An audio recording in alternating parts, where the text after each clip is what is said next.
Story एक रहता था उस परिवार में सुधा जी नाम की एक वृद्ध महिला रहती थी। सुधा जी की 2 बेटी और बहुएं थी जो उनके साथ ही रहती थी। बड़े बेटे अशोक की पत्नी नम्रता संस्कारी और सर्वगुण स्वपन थी, वही छोटे बेटे की पत्नी अनाया चालाक और बहुत तेज दरार थी। एक बार की बात है, सुधा जी और नम्रता मिलकर बहुत सारे लड्डू बनाकर रसोई में रख देते हैं। सुधा जी, बहू मैं मिश्रा जी के वहाँ कुछ काम से जा रही हूँ, तुम लड्डू को थोड़े देर बाद डब्बे में रख देना।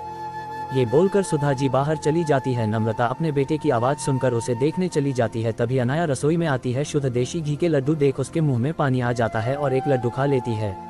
अनाया, वाह, इतने इतने स्वादिष्ट लड्डू मैंने कभी नहीं खाए। एक काम करती हूँ, सारे लड्डू डिब्बे में रख लेती हूँ और एक प्लेट में ही छोड़ दूंगी, जिससे किसी को मुझ पर शक भी नहीं होगा और मैं आराम से खा पाऊंगी।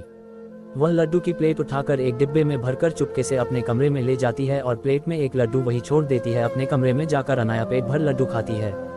पेट भर जाने पर वह लड्डू के डिब्बे को छुपा देती है। नम्रता अपने बेटे कार्तिक को सुला रही थी, तभी सुधा जी घर आ जाती है। सुधा जी, नम्रता, अरे ओ नम्रता। नम्रता सास की आवाज़ सुनकर भागी हुई आती है। नम्रता, जी माँ जी, बुलाया आपने? सुधा जी, बेटा ज़रा चाय बना देना और हाँ लड्डू भी ले आना, 1-2 खा लूँगी। नम्रता रसोई में जाती है और लड्डू का खाली प्लेट देखकर चौंक जाती है। नम्रता, लड्डू कहाँ गए? मैंने तो डिब्बे में भी नहीं रखे, प्लेट में तो एक ही लड्डू है, अभी माँ को बताती हूँ। नम्रता सुधा जी को जाकर बात बता देती है। नम्रता, माँ जी, लड्डू रसोई में नहीं है, मैंने वही रखे थे पर अब नहीं है। सुधा जी, क्या लड्डू तो तेरे सामने ही बनाए थे, फिर कहाँ गए? नम्रता, पता नहीं माँ जी, कार्तिक रो रहा था तो मैं कार्तिक के पास चली गई उसे सुलाकर, अभी आपकी आवाज़ सुनकर आ रही हूँ। सुधा जी रसोई में जाती है। अनाया लड्डू से भरा मुंह जल्दी जल्दी साफ करती है और रसोई में आती है। अनाया, क्या हुआ मम्मी जी, आप गुस्से में क्यों हो? सुधा जी, बहू यहाँ लड्डू के प्लेट रखे थे, अब देखो इसमें एक भी लड्डू नहीं, पता नहीं कौन खा गया, शुद्ध घी के लड्डू थे। तभी अशोक और राहुल भी आ जाते हैं और रसोई से लोगों की बातों को देख दोनों रसोई की ओर जाते हैं। अशोक अपने माँ से मजाक में कहता है। अशोक, क्या हुआ माँ, क्या हुआ माँ, किस गहन विषय पर चिंतन चल रहा है? सुधा जी, अरे देखो ना बेटा, शुद्ध घी के लड्डू बनाए थे, पता नहीं कौन खा गया, अब इसमें एक भी नहीं है। अनाया, आपके बाहर जाने के बाद तो नम्रता दीदी ही ना थी रसोई में, शायद कही उन्होंने ही। नम्रता, अनाया ये क्या बोल रही हो तुम, मैं कार्तिक के पास थी। सुधा जी और घर के सभी सदस्य अनाया की बात पर विश्वास कर लेते हैं और नम्रता के खिलाफ हो जाते हैं। सभी नम्रता को खूब सुनाते हैं तो वो रोने लगती है। अनाया बहुत खुश होती है, वो खुद से कहती है, इन लोगों को बेवकूफ़ बनाना कितना आसान है। कुछ दिन बाद सुधा जी काजू और बादाम खरीद कर लाती है और नम्रता को संभाल कर रख देने के लिए कहती है। सुधा जी ये कहकर वह से चली जाती है। नम्रता काजू और बादाम के डब्बे को अलमारी में रख देती है। अनाया काजू बादाम का डिब्बा देख लेती है और रोज मुट्ठी भर करके खूब काजू बादाम खाती है और इसी तरह एक ही हफ्ते में काजू बादाम खत्म हो जाते हैं। सुधा जी, अरे नम्रता, तुझे काजू बादाम लेकर दिए थे, तू तो दिखा भी नहीं रही कि कहाँ रख दिए, हमें भी दिखा दे, हम भी दर्शन कर लेंगे, या मंदिर में रख कर पूजा करेगी तू? नम्रता, जी माँ जी, अलमारी में रखे हैं, अभी लेकर आती हूँ। ये बोलकर नम्रता रसोई में जाती है और काजू बादाम का डिब्बा निकालती है, पर डिब्बे में तो काजू बादाम ना के बराबर थे। ये देखकर नम्रता चौंक जाती है और रोने लगती है। नम्रता की रोने की आवाज़ सुनकर सुधा जी और घर के सारे सदस्य रसोई में आते हैं। नम्रता को रोता देख सुधा जी बोलती है। सुधा जी, अरे क्या हुआ, रो क्यों रही हो? नम्रता, माँ जी, काजू बादाम यही रखे थे, पता नहीं कहाँ गए।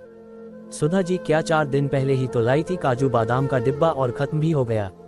अनाया अपनी चोरी छुपाने के लिए फिर नम्रता पर इल्जाम लगा देती है और कहती है। अनाया, नम्रता जी, खाने का मन था तो खाए, लेकिन ऐसे चोरी करना ठीक नहीं है। दीदी। सुधा जी, पता नहीं इस घर में क्या हो रहा है, खाने की भी चोरी। अरे बहू, थोड़ा बहुत दूसरों को भी चखा दिया करो, इस घर में और भी लोग रहते हैं। यह बोलकर सभी चले जाते हैं और नम्रता रोने लगती है। कुछ दिन बाद अनाया की दोस्त रिया का फोन आता है। रिया, हेलो अनाया, कैसी हो? अनाया, मैं ठीक हूँ, और तुम बताओ, इतने दिनों बाद कॉल किया। रिया, घर के काम में ना बिजी रहती हूँ, चलो ना हम दोनों कल मिलते हैं, शॉपिंग करेंगे, खाएंगे पिएंगे। अनाया, अच्छा ठीक है, कल मिलते हैं, वैसे भी शादी को 2 महीने हो गए, कहीं घूमने भी नहीं गई मैं, राहुल को तो टाइम भी नहीं मिलता। रिया, ठीक है ना, तो कल मिलते हैं, तू तैयार रहना। अनाया खुद से कहती है, मैंने रिया को हाँ तो बोल दिया, पर पैसे कहाँ से लाऊंगी, बाहर जाने का मतलब पैसों का खर्च होना। अब अनाया पैसों की जुगाड़ में लगी है। वो सुधा जी के कमरे से गुजरती है, तभी अशोक सुधा जी को 10,000 रुपये रखने के लिए देता है। अब रात होते ही अनाया सुधा जी के कमरे में जाती है और 10,000 की गड्डी चुरा लेती है। सुबह होते ही अशोक 10,000 सुधा जी से मांगता है। अशोक, माँ वो 10,000 दिए थे ना, वो देना, दोस्त को वापस करने हैं, वह लेने के लिए आ रहा है। सुधा जी कमरे में पैसा लेने जाती है, जैसे ही अलमारी खुलती है तो पैसे कहीं नहीं मिलते। सुधा जी चिल्लाती है। चिल्लाने की आवाज सुनकर सुधा जी के सभी सदस्य सुधा जी के कमरे में जाते हैं। अशोक, क्या हुआ माँ, आप चिल्ला क्यों रही हो और इतनी घबराई हुई क्यों हो? सुधा जी, मैंने यही 10,000 रखे थे, अब नहीं है, पता नहीं कहाँ चले गए। अशोक, नहीं है मतलब माँ, वो पैसे मेरे दोस्त के थे, वो आने वाला है, मैं कहाँ से लाकर दूंगा उसे। सुधा जी, कहीं ये काम बाहर के किसी आदमी का तो नहीं? लेकिन हमारे घर में कोई आता भी तो नहीं। अशोक, हाँ माँ, आप सही कह रही है, अब मैं पुलिस को ही बुलाता हूँ। सुधा जी, हाँ यही ठीक रहेगा, हमारे घर में कुछ ना कुछ चोरी हो रहा है, अब ये पैसे भी चले गए। तू बुला ले बेटा पुलिस को। पुलिस का नाम सुनते ही अनाया घबरा जाती है।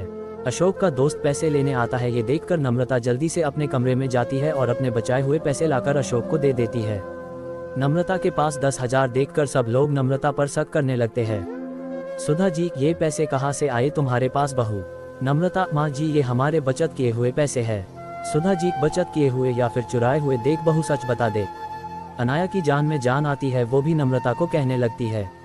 अनाया, नम्रता दी, अब इसकी भी चोरी की हद हो गई, अपने ही घर में चोरी। दीदी, आपको ये बातें शोभा नहीं देती। तभी पुलिस आ जाती है। पुलिस को देख अनाया घबरा जाती है।